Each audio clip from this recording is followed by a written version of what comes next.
This is the Lydian Spin with Lydia Lunch, Tim Dahl episode. Jesus, I don't even want to count them anymore, whatever it is. How you doing, Tim?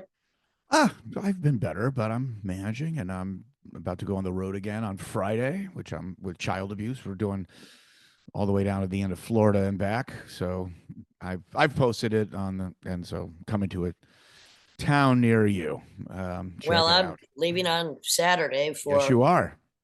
two shows in Germany with Hurtado, my suicide tribute, then four showings in Italy, playing with Ian White of Artist Depression, Anxiety, and Rage premieres, and then seven shows in the UK with Hurtado after just getting back last Saturday and having the event with Eugene Robinson, whose new book is just out on Feral House. We had an event at Powerhouse That Books. was We were at fun. that. That was fun. That was That was a lot of animated fun. as usual, and so Yeah, it's we're good to chuckle see fuckers. see him and to see you both in action, which I've Oh experienced yeah, before, so that the others could see too. I enjoyed that very it much. was good times. A very active week, especially one of the most powerful hurricanes to ever hit on the Pacific side of Mexico, just Okay. totally crushing Acapulco. Hurricane Otis, 165 mile per That's hour wind. insane. That's insane. Yeah, category Well, 5. the oceans and the seas are warmer than ever, and so that's just basically putting rocket fuel on a flame. Warm water is for hurricanes, and so that kind of makes sense. I know it's going to be, here in New York, it's going to be like up to 80, I think, like by Friday or Saturday. It's getting weird. Um, Well, I mean, experts have just released a report saying the U.S. is set for a troubling record for billion-dollar disaster, shattering records, every record that had existed. And in August, Hurricane Idalia became the 23rd weather disaster to cause over $1 billion in 2023. Let me just repeat that. We've had $23 billion weather disasters yeah, in 2023. yeah, and insurance. I mean, a lot of insurance companies are not even insuring these. A lot of times, mansions on these Yeah. on the shorelines. Uh, yeah, Like that's 57, almost $56 billion in damages. That's what's going on. well, in terms of Acapulco, that thing has been rough for a little while without hurricanes. I mean, it's so insane. Like in the 60s, 70s, and 80s, that was such a vacation destination, and now it's one of the most dangerous cities on the planet. It's like in the top Terrible. 4 or 5, maybe it's like 2. It's really rough. It's Well, no, I major have to ask you this, kidnapping Tim, because hub. Yes. you know the answer to this question. What would be my least favorite alcoholic beverage? Well, I know you claim you don't like beer All now, right. Well, here's but another there must be one that you would hate more. I don't know, like Oh, well, puckers or like no, hang on. No, some kind of this shit just like that. confirms why I do not like to drink beer.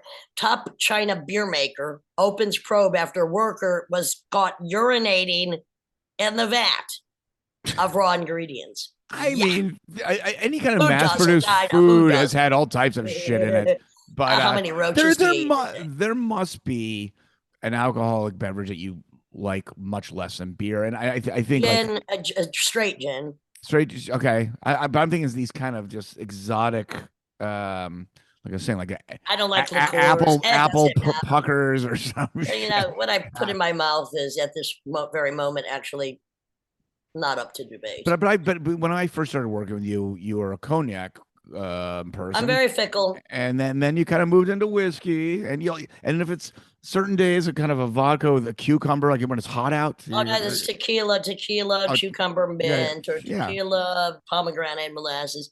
It depends. You know, I like a drink or two now yeah. and then. You're a moving goalpost with you like to because you're a white wine and now you're red wine. You kind of like Yeah, very fickle. I mean, you mix it up. Now we were on a flight from Seattle to San Francisco this summer on yeah. Alaskan Airline, and I'm Oh sure you yeah. saw this headline. This Oh, off-duty pilot on that exact route from Seattle to San Francisco on Alaska Airlines. I'm sure most people know this story. Well, he was off duty. He was hanging in the cockpit, and Which, by the way, why, if he's off duty, is he hanging in the freaking cockpit? Get out. It's a little fraternity, but yeah. So then he's trying to he shuts down all the engine, tries to shut down all the engines. They have to like do it, wrestle him, and basically land in Portland, and so now he's blaming he was on psychedelic mushrooms, but they're saying he was on it 48 hours earlier, and I think it's some propaganda against mushrooms, because if you were on it 48 hours earlier, guess what? You filtered through that shit. It's done. He's just fucking unless nuts. he ate, He's nuts. a giant handful. No. You're not. That's excuse. He's just fucking bananas. I've seen you recover in 8 hours or less from a megadose. 5, yeah. Well, well, one thing that one thing that we're probably not recovering from, but you know me, I'm just a nibbler in these kind of things. But sure. Latest report, Halloween warnings as researchers find concerning levels of toxic metals linked to cancer in Hershey's and other popular chocolates. Really? Come on, we know this. It's weird. Hershey's always had that kind of like you're sucking on a coin bitter thing going. That makes sense. Okay, researchers at the Consumer Reports found that 16 of the 48 chocolates, or a third that they tested, had high levels of lead or cadmium, and every single one contained detectable levels of these metals. So Hershey's milk chocolate bars and hot cocoa mixes, of course, Trader Joe's, Starbucks, etc., often used for warming up on dark fall evenings, while higher risk to children and pregnant women. But, you know, what do they use? They use like lead things to heat up chocolate. Okay, lead. Oh, they're safe to eat. It's old infrastructure. I do recommend people look into this list because it goes basically almost to every chocolate you ever stick in your mouth. So I guess you got to go organic, and I wouldn't say. Trader Joe's, that's also high levels of lead. Starbucks, of course, basically almost everything you stick in your mouth. But come on, we're already eating microplastics. And speaking of microplastics, I have to say, it's one thing to realize you might be eating them, correct? It's another thing to worry that you might be fucking them.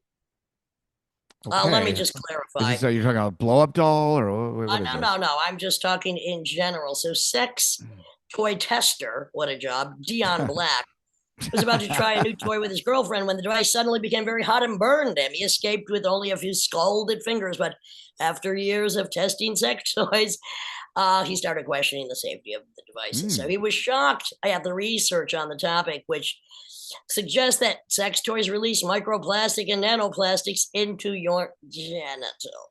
I would. Well, I mean, the thing is, like with those like glass dildos and stuff, which are not. But those are not really glass. Those are like those are like a plastic, almost like exactly like glass. Glass or stainless steel is preferable because they're less likely to infiltrate your bloodstream. No, but the glass, a lot of the glass ones are made with that whatever they use for windows on the space shuttle. On the space shuttle, what they use on the space shuttle, because if it chips, then you're really fucked. Yeah, you know. Yeah, but and then anyway, how about the researchers from the Appalachian State University in North Carolina tested 4 types of currently available sex toys, and found a lot of them were not even safe. Well, they're now, like, you could think, well, maybe if you put a condom on it. Now, look, condoms might prevent pregnancies, but that's not exactly a safe element either when you get down on it. Actually, no, it isn't. I don't know what's wrong with the good old. Well, don't ask me what's wrong with the good old fashioned body parts, because they're just don't function as well as. Well, a lot of things don't function as well. Well, Colton Ryan, he's not functioning so well. He 27 of Houston, Texas. He's in jail, $50,000 bail. That seems kind of low considering he lured some kid, 10-year-old kid, he was in the gym, and he took a picture of him, and then he went vampire on him. He bit his neck and started drinking the blood out of his neck, and then of course he was arrested, and now people are like, what the fuck? So much for eternal life. It's going to be eternal life in prison if he doesn't watch that shit. Oh, I mean, I don't know. Well, nothing's gone through his head. That's like a meth move. I don't know what that is. That's necrophilia. Nice. Halloween's Halloween. So in Florida, some man, Once again, always in the news. I didn't get his name, but he's in CVS, and he basically hands a note to the pharmacist and says, basically, I will shoot the closest person to me unless you give me all the bottled drugs in the pharmacy, and here's my preference. So he's starting with these, and it was oxycodone, Adderall, Xanax, Viagra, etc. And that didn't work, and now he's in jail. And Oh, you mean they finally busted somebody his because life they is didn't yeah, snatch and run? yeah. Well, Well, you know, his life's ruined. a lot of these drug stores are, of course, falsely filing for bankruptcy because of the opioid crisis, which they have helped to accelerate. By the way, I just finished watching Fall of the House of Usher, based on, you know, many Edgar Allan Poe stories crammed together. But I have to say, it's basically about like the big pharma, a lot of corruption. They even show pictures of modern corrupt cunts like the Koch brothers and Trump, and I do recommend it. Sacklers What? and Sacklers. Well, that's basically even, yeah, it's beyond a Sackler even. It's the And whole it's, of thing. course, it's based on Edgar Allan Poe stories and many little tiny things inserted here and there. But it's by the same guy that did The Haunting of Hill House, based on the Shirley Jackson book. And I have to recommend it because it's actually extremely political. I wouldn't say it's that scary, but it covers a lot of the subjects I carry on about myself. I was kind of impressed. I'm like, Jesus, I'm listening to my speeches. Just saying. I Sure. called it, and I'm like, what about Fall of the House of Luscious? That could be my Now, next yes, periodical. that could be. I'm out of stories. I guess. I mean, I don't know what Well, else we is. got a lot to do anyway. I mean, Yeah, you're leaving Friday. I'm leaving Saturday. We're just on the run. You know, the tour is never over, as I now say.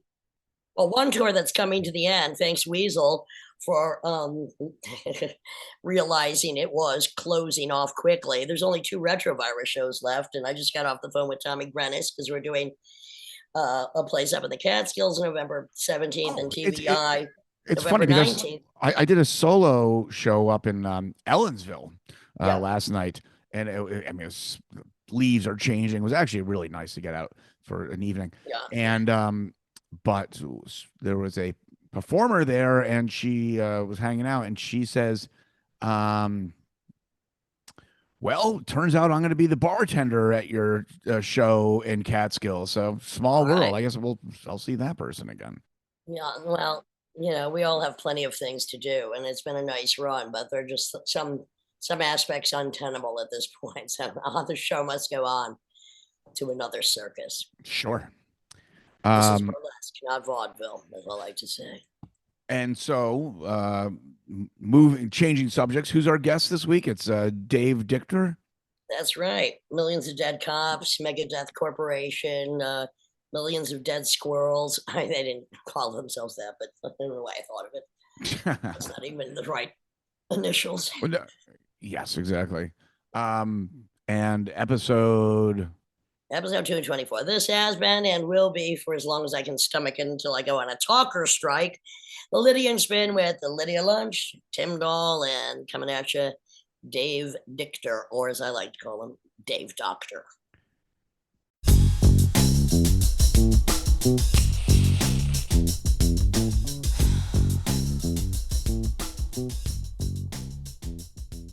But the I meeting don't is know what you important. I don't know Got it. what you I don't know what you think you know about me, but I know this. We both Oh, I have a know very problem little with except that you're a politicians. poetess and the feminine divine. Well, that's all need to be known. I know this about us. We can't put the bullhorn down because we are pretty sick from the get go of all the political bullshit that just doesn't seem to go away. I mean, same as it ever was, only worse. It is amazing, I wrote John Wayne was a Nazi in 1979 when he died. It kind of started off the band, and we're still dealing with it. Like 45 years later. It is pretty terrifying, but all the signs were there. They were dumbing down everyone all along. They're You know, they brought back all the reaction stuff. They created Fox News Network, and they took over the judiciary. And you know, whatever you want to pick apart, you know, Gore throwing the towel in and letting Bush, ISIS, and it was sad watching, rooting for Jimmy Carter, kind of, and the Allman Brothers and Willie Nelson getting stoned at the White House, and it's come a long way down a bad path. Jordan Hamilton, or something like that. Oh, Jordan Hamilton. Yeah. Well, they just found some cocaine somewhere in the White House, I believe, with the Biden administration. I don't know who's. Oh yeah. It got in. They found it. But the thing about Jordan Hamilton, they found some. I mean, this is an understatement. It doesn't matter. I want to go back to something you said, Dave. Just a minute. You mentioned about Gore throwing in the towel. That's when I left this country for 8 years. Yeah, you know, created ISIS, all that hate, all those refugees coming across from North Africa and everywhere else, Syria, into Germany freaking out, and right-wing politicians everywhere, Hungary. Well, it's and those were like war refugees, and again, well, guess what? The next wave of refugees are going to be environmental disaster refugees, and again, Gore was actually speaking out about this, and that crushed. Absolutely crushed. All right, before we go any further, let me just introduce, because we are here now and today, and probably forever on the internet. This is the Lydian Spin with Lydia Lunch, Tim Dahl, and I want to call you Doctor, Dr. Dave. Actually, I'm Dave Dictor. I know, but I like Doctor because it's Doctor with an I, which makes me the eye doctor. I love it, because to me, you are kind of a political doctor. Say that to me many years ago. Yeah, Dave from Millions of Dead Cops, a very controversial, going back to 1979, hard beyond core, punk beyond I can say it in my opinion, it wasn't that controversial. I was just saying what everyone was thinking, and everyone was refusing to connect the dots. I mean, we grew up in the 60s and 70s, and like, you know, how stupid do we have to be? We got fooled with the Vietnam War, Nixon, and then went right back to Reagan, and, you know, so controversial. It's just, I always think of myself, I'm just a kind of a liberal, kind of easygoing, big heart, Deepak Chopra meditating person who just couldn't help but saying what I see. Well, the real Americans, because we realized the failures of the 60s, which were so disappointing. And what came at the end of that, when the summer of love turned into the summer of hate. And as you said, the assassinations, the Vietnam War, we had it all. And no wonder that they might consider us from the outside negative, but we, in some manner of speaking, are the real fucking Americans, because we do believe that the moral code, I don't even like that word, but there is a morality that we should not force down the throats of people that is totally wrong, like killing everybody, and everybody's an immigrant, and if they're not you, they're wrong, and all the bullshit that in our lives as protesters. It's kind of astonishing. Fans of Superman, truth, justice, and the American way, you know, and John F. Kennedy, Camelot, you know, Martin Luther King, don't stick police dogs on people that just want to be treated equally. Kill Bob Kennedy because, you know, he might upset the apple cart. And, you know, and in the meantime, you know, at least we got to experience the Velvet Underground and Andy Warhol and Jackson Pollock. And are you from the New York area?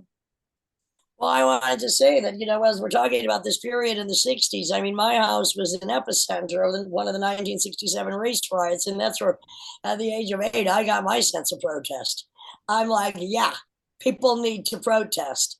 So I'm from Rochester, New York, but yes, I was in New York since 76. Yeah, you're in New York. Are you just a little upstate of just a little? Well, I mean, look, I've been in New York less. I've lived in many places, but I guess I'm the real New York that no longer exists. But Dave, you're from New York originally. Yeah, you know, my mom was a Brooklyn gal who married a Navy guy who was from John Adams High School in Queens area. So they were the New York story. She worked for the Daily News. She covered Castro, Khrushchev back in the late 70s. She interviewed Louis Armstrong. And I grew up in Jamaica, Queens. I went to PS 82. Yep. And And then my parents moved me out to Glen Cove, Long Island. And I kind of grew up from 10, 11 years old out there, which was really a very, very lucky, great place to grow up. I mean, as state as Long Island was, it was kind of safe for me. And I got to explore in the city and eat Mamon's falafels and go to, all the concerts and all the art. And, I was just telling the person that I'm going to go see Wicked tomorrow on Broadway. And I got to see Amadeus. I got to see Camelot. I got to see, a bunch of great stuff that's in New York City that is incredible. The Museum of Natural History. What was the first band you saw at CBGB's or Max's Kansas City?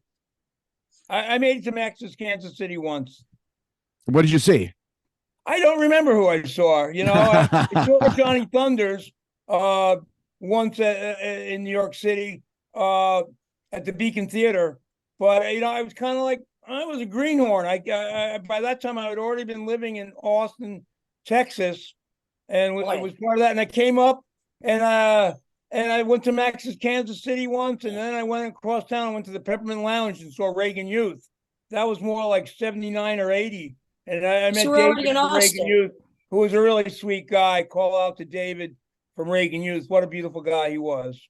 But because I saw a little bit of your history. So you went to BU in Boston. I don't know if you graduated from there. Did you transfer to University of Texas of Austin, or did you go? That's what I did. Exactly. I went, I bopped around. I went to Nassau Community College in Long Island. I went to Boston University. And then I decided I was going to go to see the Wild West. And I went out to Yellowstone National Park with a bunch of friends. We went camping, hot potting, getting away from all. This is like 73, 74, 75.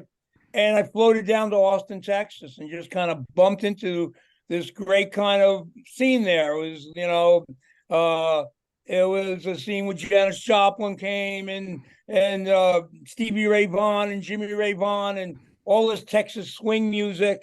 And it was a cool place. And I just kind of found the drag in Austin, Texas, bumped into Gary Floyd and Randy Biscuit of the Dicks and of the Big Boys, and just said, I found my home. I really could relate to it. But I continually went back to Long Island and dipped into the city in 78, 79, 80. Even though I had been living in Austin, I just couldn't help but fascinated by it all. When did you run? Did you run into the Sex Pistols? And what about Gibby? Never looked back. I finished University of Texas. At my graduation day and my ceremony, they announced John Wayne had died. It was in the summer of 1979. And I just kind of, people standing next to me, they're like crying. All these old, come on, all these cowboy frat guys that have been but he was a movie. He was messing with me, and Gary Floyd and the Punks. And so I crying. I go, what are you crying about? And they go, oh, this is so sad. I said, John Wayne was a Nazi, and they all just like bummed out. They didn't get violent with me. That was the song. Crying. And I realized I had a good song, and I built a band around it. And, we had poster bands. I wasn't even a band yet. The Dicks were happening. The Big Boys were happening. And I said, Gary, I'm going to be the Stains. He goes, great. And we started making Dicks and Stains flyers even before I had a band. And finally found the right people.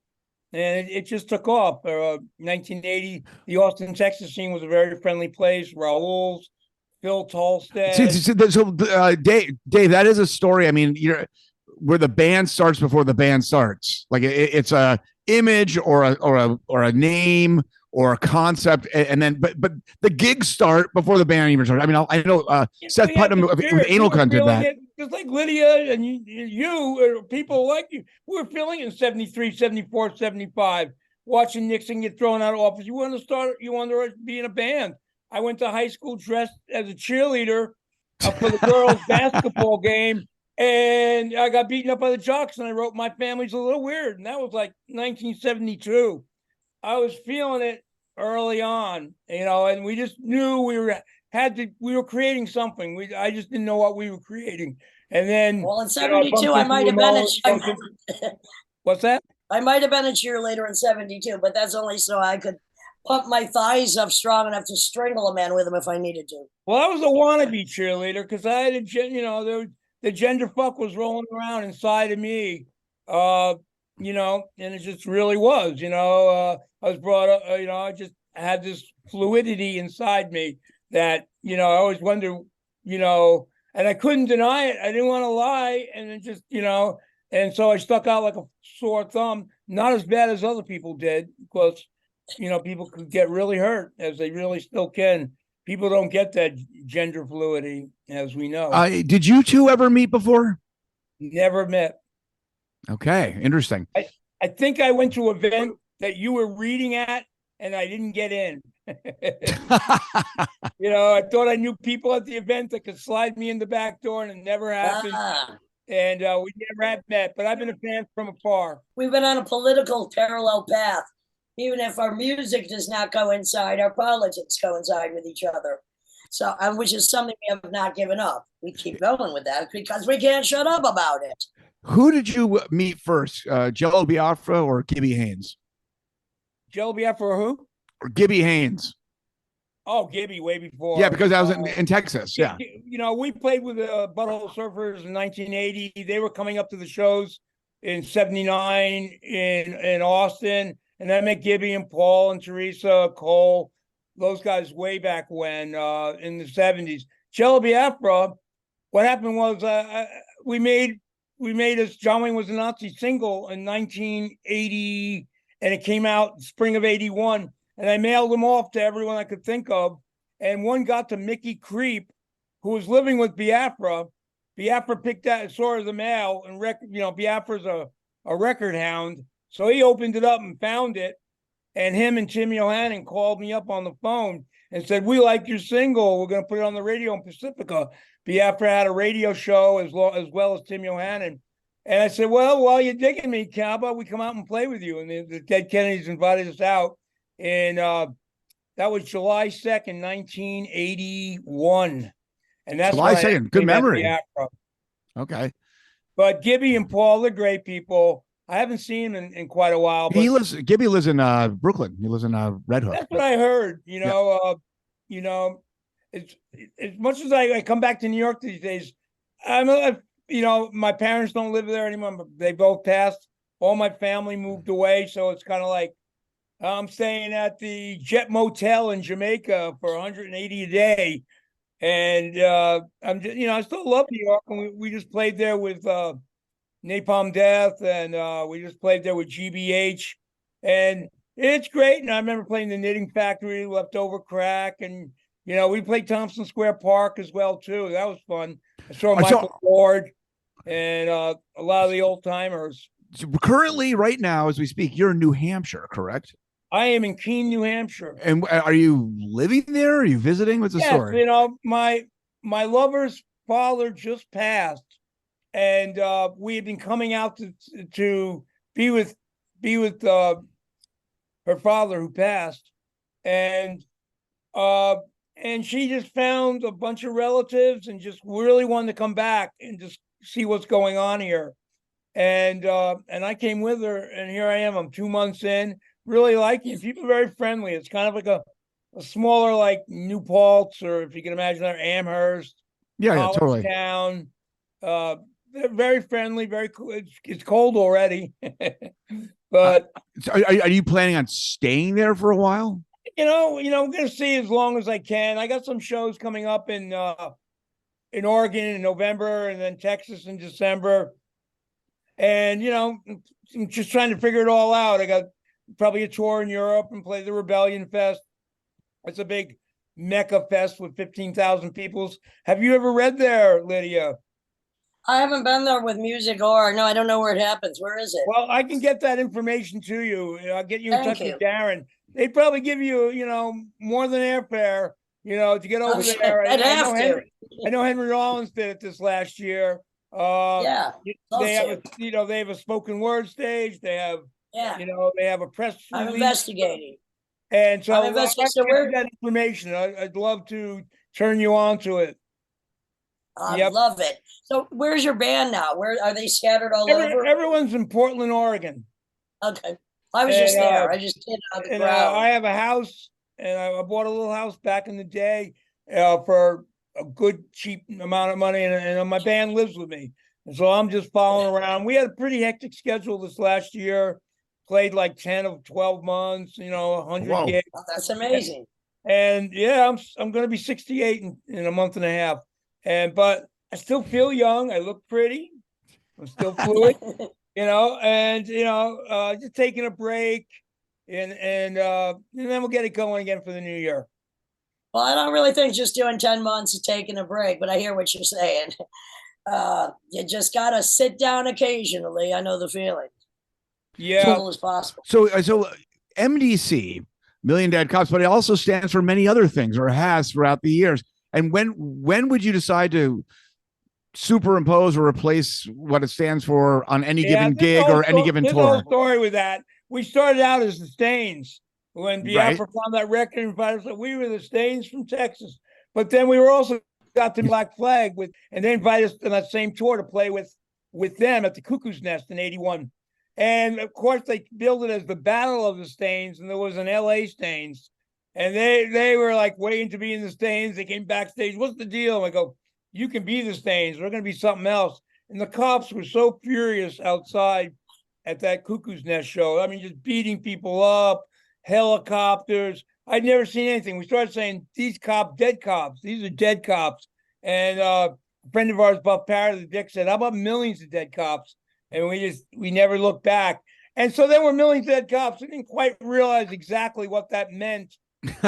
Every border we went on, every cop we saw, every show that there was a flyer with our name, we became public enemy number one. I was threatened a few different times. Cops look at me like, you seem like a nice guy, but you might wind up dead someday. And like, holy shit. And then we visited the Crass Farm. And I talked to Penny about it. And that was 1982. We went on a tour with the Dead Kennedys, 18 gigs in Europe. And at the end of the tour, we went to the Crass Farm. Penny said, you got a name there. You got to be careful. And we were already thinking it. And we said, well, we're going to be the Multi-Death Corporation. And and we used MDC as an acronym for, all the different things. Then we became Millions of Damn Christians. And that got us in a lot of trouble with the churches. We got put on all these like Satan lists, which was great for publicity. And I thank all those. You can't help it. You just got the Tim has a band called hang on, please. Tim has a band called Child Abuse. That got him into a lot of trouble. Still does. My first band, Teenage Jesus, I didn't get any trouble. I just got, whoa, shit. Yeah. Well, but going across borders, we once weren't allowed into England. They're calling us the Thousands of Dead Policemen Band. Like, it's really millions of dead cops. But he goes, well, you're not getting in. Oh, so I want to go back to something you said. Hang on, Dave. I want to go back to something you said. Anybody that hasn't experienced the police violence at punk rock shows in LA during that period has no idea why. It makes total sense. No, total brutality at a lot of the punk and hardcore shows. There were all these army, armed forces guys that got out of the military. They're 24, 25, and they were just out to kick some ass. And they really did. I mean, I can tell you funny stories too, where I got handcuffed and then the cop's talking to me and he has me sign an album and he lets me go. I mean, that happened too. But, I was pretty good at chit chat. I guess that's why. Well, that's what Lydia does the same thing. So right away, I told the cop, your shoes look cool. And, I maybe I spoke out of turn. And he took the handcuffs off me and he goes, what the hell are you doing here? I go, I'm just punk rock, and one time I got held by the Secret Service because we played on top of our house for the Pope's visit to San Francisco. And I said, I'm a recovering Catholic, pissed off that they killed John F. Kennedy. And I just wanted to sing love songs to the Pope. And they ended up all just leaving and not arresting me. I've had a lot of that, police dogs will eat Black protesters, I got to say, from the color of my skin and the fact that I reminded people of their kid brother's friend or whatever, I got out of a lot of hard situations. And it's part of everything in this life, as we probably know it, is the gift of communication. I was locked up for graffiti, got thrown in the tombs in New York City. I was with people that had blood all over them because they mistreat people, and they would to him and just said, sir, and you have a good day. And you got this life is tricky, as we all know, and you have to have your wits about you in all situations. Well, we all, I think, particularly with independent musicians and what we all do, all of us have to do this. Whether the most benign thing, like just someone at the airport wanting you to not check in too many bags, or because there's so many just things every step of the way. There's all these filters to obstruct you, and you just got to somehow figure out to communicate and just get through the cracks to even realize any of this shit. I remember in New York City, back in 82, 83, 84, they would warn us, people are coming around as you're loading up your van. They come with guns and steal your equipment. They'll steal your van and drive away. And it's a dangerous world, as we all know. It's beautiful, but we're all apes that fell out of trees, right? And everyone's fighting for their share of the coconuts, and it can get scary at times. Hence why my documentary was called The War Is Never Over. The war is never fucking over. And until we eliminate stupidity and greed, it is not going to be over. We have a song on one of our albums called Massacred and Dismembered Cultures, another MDC acronym. And the March of History, who did I see? I heard Deepak Chopra say, we're sleepwalking to extinction. And, and extinguishing ourselves as we extinguish, as we've already extinguished all these cultures and people that came before us, people. And species. And here we are. We can just be, be artists, be humans, and try to lift the human condition up. And hopefully what all we're doing is creating, at least we're not being quiet, at least we're not, just playing golf somewhere, on vacation and stuff. We're trying to make sense of it. We're trying to make art out of it. And we're trying to lift the human spirit to a better place. Yeah, that's an interesting point, because every now and then I'll be in Europe and, someone, it's easy to criticize America, but that's a classic situation where someone will come up to me and say, yeah, but you Americans, you're just like working yourselves to death. And what about life and all that shit? It's like, well, you know how much blood we're standing on? If you're in the industrialized world and you're given this, you better participate. It's a little insulting to take a nap at that point. You better give back. And people like yourself, you're an active participant, and whether it's your art or you're exercising your freedom of speech or whatever. So you're a lifer, and it's actually pretty impressive. I'm actually impressed that you're still as fiery and doing it as you always have been. I'm gonna stop. Sitting around and not doing anything is boring, and not being true to ourselves, and so I'm glad you're out there doing it. Some people get forced back into the system where they work 40, 50 hours a week, 70, they gotta take care of kids or the bills or the grandma, and they kind of lose themselves. They lose their creative urges, and they just say, I got to take care of myself and my business. I understand it, and we have to, we've been able to fight that urge and put our, and like the good folks. Well, I never. We're going to get to it. The good folks in this podcast is going to reach to say, don't feel like a schmo, putting all this energy out. Feel good that you are putting that energy out, that you do count. You are trying to progress the human family. You are trying to create art. You're trying to save things and spur another generation onto it.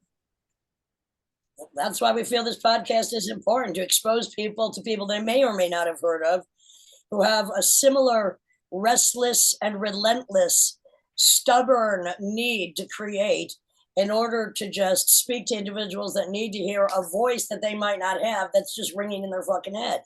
That's what we do. Yep. There we are. Yep. Can't say anything more. Hey, so what about your book? Memoir from a Damaged Civilization, stories of punk, fear, and redemption. How long did that take you to write? Was that collections of stuff you've been, keeping on paper, to just sit down and write it? I've been writing for Maximum Rock and Roll as a columnist, and 3 or 4 of the topics I would just share. And I was writing for Maximum Rock and Roll here and there, like with Michael Board, and we did a trip to Russia in 1992. We just kind of like on the road kind of stuff and sharing that. And then I got very sick with a blood disease, and I decided, and they're worried that I had MRSA, that the antibiotics weren't going to work, and they were saying, get your things in order, and to me that meant write a book so I can, so people can know about me after, not just like, oh, he was a dude in, MDC that sang punk rock songs that had a political nature, but they could actually know me and know the story. And I talk about stories of a first grade, going to kindergarten, where I came from, Long Beach, Glen Cove, Jamaica, Queens, PS 82, finding punk rock, realizing this was my tribe. And letting go of those people that weren't giving me good energy. When there was a bunch, I imagine you as well, who we knew their lockers were next to us in school, in high school, but they weren't empowering us to be on this journey that we feel like we wanted to be on, which was, using our energy and love and power and music and art and poetry to like shake something up. And what about within your tribe? Once you found your little tribe, were there any people that you weren't jiving with their energy? I mean, we're all different bands and different musicians, and not all humans have to get along. I mean, were there anyone you're butting heads with that you're like, I can't work or be on the stage with that always band? A little of that, but if you remember being a punk in 1978, 79, 80, you see a punk, you'd run 3 blocks out of the way to go, hey man, what's going on? Blah, blah, blah. Who are you? What's going on? And I met people like David Reagan Youth and Harley and John, Joseph. And, I would just meet people all over the street just because, back then there was 300 punks in like 20 or 30 different cities. And we felt so connected to it that, it's not now where you go running up to people and go, hey man, what's going on? And then there's not necessarily any solidarity. There still is. But the Rebellion Fest is really something special. It's every first weekend in Blackpool, which is north of Liverpool, in west side of London and west side of England. And it's a big mecca, and there's 15,000 punks come, and and Stiff Little Fingers plays, and the Subhumans play, and all these different bands play, and it's got a good spirit. So it still feels like the tribe is there, even though sometimes you feel disjointed from it all, and there's a lot of egos in punk rock, in the punk rock music business, and but there's a lot of beautiful people too. Speaking of New Hampshire, did you ever run into Gigi Allen throughout your years? No, I wasn't here at the same time. Well, I know that, but just touring. I played with his brother a few times. I had a little time out there in '95 to like 2000, where I kind of was taking care of my kid and was just not going to so many shows, and I kind of missed Gigi Allen. And I don't, that's just part of I gotta say, I didn't fucking miss him one bit, not at all. Yeah, scat only goes so far, with Pretty Women, okay, but snotty punk rock guys, I don't know. I'm not that. Well, but so I think you said it before. You go on the road when next? When on the road again? Yeah. When are you doing that? When's your next scheduled All right, tour? let me promote. November 7th, 8th, 9th is, it's 9th, 10th, 11th. And that's going to be in Eugene, Bend, and Portland, Oregon at the Twilight Zone in Portland. It's going to be our album release party for our new album, War is a Racket. And it's out on Cleopatra Records. You go to cleopatra.com. Oh, great. You'll get your stuff there. Great. If you go to Spotify, you can listen to it for free. I get paid a half a penny every time you stream it. And which is a half a penny is better than no penny, but it's not like the old days. And then in December, we're off to Texas, and we're going to play an all ages place called the Kick Butt. We're going to play a place in Houston called the I was just there. I was just at the Kick Butt. It's great. Oh, the Kick Butt is great. Daniel Message is the guy, and he goes way back to big days big boys kind of era, and he's a great guy. It's a great place to see a show. And we got a show at San Antonio at the Twilight Bar, and we got a show at a skate park in Houston. Oh no, that's in Bend. We were playing Boozers in Corpus Christi, which is a funky little town, which we always seem to play every 3 years. I've never been to Corpus Christi. I mean, of course, I know it's about the Body of Christ. It's it's like 50% Spanish. We do good with Spanish American punks. The Chicano punk scene. Always have L.A., Arizona, New Mexico, Texas. And they have us down there. We play Harlingen, Texas. We play San Antonio. San Antonio, for a while, arguably was the best scene in Texas. Really? Really? Okay. A big metal scene, and it just kind of I know that. Yeah. over. We played with Napalm Death. It was off the hook. 1,500 people.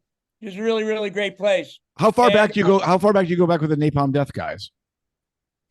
They asked us to come on tour. We're getting to that thing. A lot of those bands who have made it, they tour nicely. They bring in about 1,000 people every night, and we played at the Bowery Ballroom in New York, and that was great. We played Brooklyn Theater the night before. When was the first time you met those guys? When was the first time you met the Napalm Death guys? We played with them in 1987 in London. Whoa, way back in the day, and Barney the singer. Said, I'm your fan. I go, man, I'm your fan too, Cool. And when we did 18 gigs with them this last year ago, this last fall. That's when we played the Bowery Ballroom like about a year ago. Okay. And nice people. We went with some of the nice people in the world, the GBH. Really nice guys. They got a great wall of sound, and that's Jock on guitar, and Scott and Colin the singer, and Ross on bass. Really great band and great people. Kind of people that stand on the side of the stage, watching you play every night for 18 days in a row. It's really, really cool. Really, really impressed with how cool they are. And we'll see what's going on for the spring. I'm thinking we're trying to put something together with Dick Lucas and the Subhumans. They're big fans. If I can show you here's the Peace Comp. I reissued it. It's a compilation I did in 1984. All the proceeds go. I'm working with a label called Grimace Records. We re-put it out, and we take care of the Central Black Soup Kitchen in Ukraine. Hands out millions of meals. We've given money to Mutual Aid Disaster. I give money to PETA. I give money to the Humane Society, all based on this compilation series. It's Punk for Ukraine. And you can find that through grimacerecords.com or Spotify. Go MDC, go Punk for Ukraine. It'll show you our compilation series, and you can donate a half a penny every time you play. Go direct to the source and donate more. Just go direct to the source. Fuck Spotify. Here's the book you were talking about. Oh, we got it. And go right to the source. Do not go with fucking Spotify. Go directly to Bandcamp or the band site. All right, go to Bandcamp. Messing with the devil. I hear you. I get it. And go where you got to go. It's out on Cleopatra, our new album. So buy the That's vinyl. very cool. It's $26, but it's really nice. It's a splatter disc, and we made a good job out of it.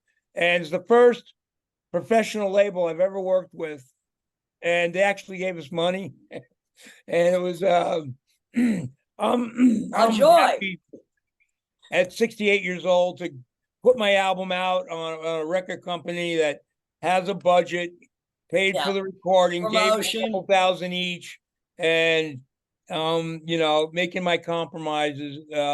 I put this original album out. This is the first one. We sold about 200,000 copies. It's the million. 200,000. Nice. And that's the one with John Wayne and Dead Cops, and My Family's a Little weird. And hang on, I did that DIY the whole way, playing with Dave.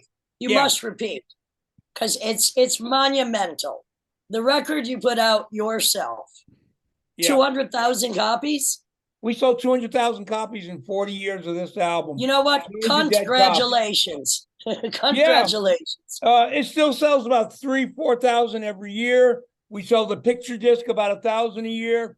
It gets millions of streams on Spotify. You can do it. You can do it. And the secret to success is practice, practice, and tour. You know, unless you get very, very lucky. Unless you get very, very lucky, you got to get out there and do it.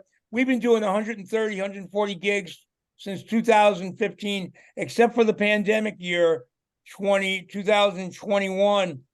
We did about 60 gigs, but we got COVID in our tours, and we came home saying, wow, we lost a bunch of money. But we tried, and we wore masks and tried to do the right thing, but that sneaky virus wasn't happening. Out there. But when are you going to be in New York next? Don't wait for the big record company. That's the truth. Those days are done anyway. We saw Black Flag and DOA and Fear in like little 40 Conner lines going across the country, and we said we could do this. We got our own little van and just, you know, went on Rock Against Reagan tour, did lots of tours, broke it out in Europe, played all over the place. And now there's a little punk rock club in every city in America, and go out there and hit them. You can play 300 gigs a year in America. We can. You just, you know, some nights you'll make 400 or 500 on a Sunday night, Monday night, but you meet the nicest people, and people are hungry. People really want the real experience of being in a club without 500 or 1,000 or 10,000 people. They don't want to see Sting with 2 million people. You know, they really want to meet your little band and check you out. Speaking of giant stars, are there any giant stars that you've been on festivals with that most people would never even consider you two kind of interacting, and you either got along famously or it didn't go so well? You know, I was a fan of David Bowie, and I gave him a record, and he smiled at me and said, "Thank you very much." You know, through the years, you know, people are generally people. They're nice enough. Dave Grohl, you know, is very nice. Lemmy talks about how we were an influence in his life, and you know, Kurt Cobain. You know, I don't rub elbows with a lot. I always wondered about getting on Bill Maher's show, or you know, playing with Jimmy Kimmel. Green Day played our song that has the refrain, "No Trump, no KKK, no fascist USA." And they played it on American Music Awards, and then played it the next night on Jimmy Kimmel, and mentioned us to Jimmy Kimmel. I got interviewed by Rolling Stone. That's very nice. Those guys from the Bay Area. And finally got interviewed by Rolling Stone. Yeah. Well, yeah. So Dave. You know, the last time they reviewed one of my records was 1980, so I understand. Yeah, Rolling Stone. Don't hold your breath. Keep rolling. Real quickly, Dave. So obviously the name Million Dead Cops has got you in trouble with border police, all types of police. What about just your political activism? Have you gotten in trouble with FBI? I mean, it seems like peace activists would get FBI files over nothing back in the day. The Secret Service raided my house when we played on the roof of the Pope, and you know, but I just stuck to the line. I'm a peace punk, and these are just words, and you know, and I never got dragged furthermore through the muck. I have traveling on world, going international travel. Sometimes get pulled aside, and, you know, especially around 9/11 and all that, you know, they just wondered how far the radicalism of a band like Millions of Dead Cops, you know, really goes. And I really just said, these are intellectual thoughts, and this is freedom of expression. And we're talking about cops who kill people from Christ. The cops killed Christ. Romans nailed him to a cross. They've been killing people ever since. And God, someone's got to say it. It's not thousands of bad cops. It's not dozens. It's not hundreds of thousands. It's millions of dead cops. Sorry, I hurt people's feelings. I'm sure there's some nice cops. My brother was a cop. I love him. You know, he was a good cop. He tried to be a good cop. And I bet there's a couple dozen of them. But there's millions of shitty, crappy cops in the history. and I stand by the name of my band. That's fine. And so when the Secret Service raided your apartment, were they just ripping your shit apart? What were they? They're looking for like weapons. What the fuck were they looking for? Well, we played on the roof of the Pope, and they were just worried that we were going to do something, blow shit up, or And they told them there's no guns. They searched. That was in San Francisco, right? Yeah, what's that? That was in San Francisco. That was in San Francisco in '87 during the Pope's visit. He came in his Pope-mobile, and we lived right across in the Mission Dolores Basilica. Did you ever rub elbows with Mark McCloud when you lived in San Francisco? I do not. I did not. Okay. I saw the Grateful Dead a couple times. I bumped into them. Bobby Weir. Who else we saw through the years? I just met Steel Pulse. They were very nice people. Sure. So, all right. So you're in New Hampshire now. You don't know until when. You're going to be doing some shows. You might bounce back. Yeah. I mean, would you consider yourself a nomad? I mean, I would say with all your touring. I'm a world citizen that just enjoys life. I was just talking to my friend in Norway, and he wanted me to come and perform by myself, maybe read from my book, play a couple acoustic songs, and he'll pay for my airplane ticket. I'll go anywhere, anytime. I love making music. I love viewing poetry. I love reading from my book. People are interested. I want to go. I'm kind of fascinated by Scandinavia. I'm not afraid of the how dark it's going to get there. And I love going places. I love being in Indonesia. I've been to Thailand. I've been to Brazil. There must be a place that you don't like. I mean, you have opinions. I don't want to go to place. North Korea. All right, don't sign me up. But you haven't been there. But what's your least favorite country to play? What's your least favorite country to play in the world? We were going to go back to China again. We went to Beijing 5 years ago, and we were supposed to go back and everything. And all of a sudden, I didn't want to go. And I was supposed to go to Russia. They put out my book in Russian, and I just didn't want to freaking go. I'm not beyond being afraid to get picked up and put in some gulag somewhere, and they don't even know who I am. Donald Trump's not going to worry about getting me out, and they can put that on my tombstone. Not after your album Mein Trumpf 2 years in 2017. He's certainly not going to give you a pass. There you go. Here's the Mein Trumpf album. Oh, that looks. Oh gosh. I'll get your address and I'll send you a copy of everything. It's also on besides Spotify, Pandora, and all that. But what a nut Donald Trump is. We're New Yorkers, so we've been hip to him for a long time. He was, on the Howard Stern show talking all this shit. I know you did. More than I ever imagined. I never thought he was cool, but I never thought he was this vile and ugly and stupid and it really, a demagogue. He's really just playing to everyone's stupidness. And I got family members who are Trumpers. I got old friends who are Trumpers. Dave from Dave's Killer Bread, the guy that make the Killer Bread, an old friend of mine. Did you turn on your friends that were Trumpers? Did you turn on your friends who were Trumpers? I did not. I said, I love you. You're in a crazy place. And, I did for a little bit, but I brought my brother back in my life. And we just agreed to talk about my mother who's passed and we both missed and leave Hillary Clinton and Joe Biden and Donald Trump out of it. That's reasonable. On the human level. Well, you know what? We're closing this out now because I don't want to hear any of those names ever again. But we will not put the bullhorn down. We will keep going. Millions of dead cops. Dave will be on the run and no Trump, no KKK, no fascist USA.